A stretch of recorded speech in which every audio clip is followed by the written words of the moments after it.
GL মাছ মুট করেই ধরতেছিস, বিশাল মাছ। GL মাছ কাটা মাথা ভেঙে দি। এ সোহেল, বড় মাছটা ধরে দে তো। হ্যাঁ তরি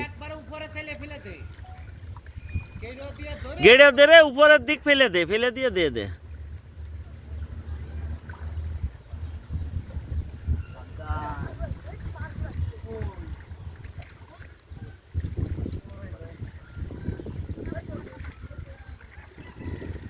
আরে তাবতের ভিতর নামতে এক জায়গা দাঁড়াই তো এর তাবত জায়গা ওইভাবে করলি কাদাই চলে যাবে। সব মাছ কাদাই যাবে না রে, মাছ তো সবই বেশি রয়েছে।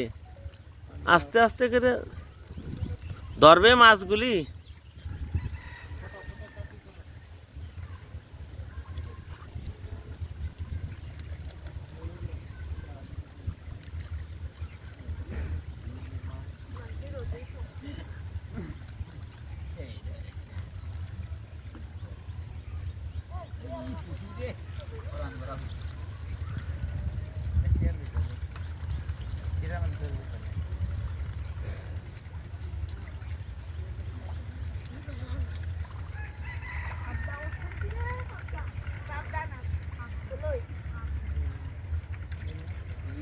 আস্তে আস্তে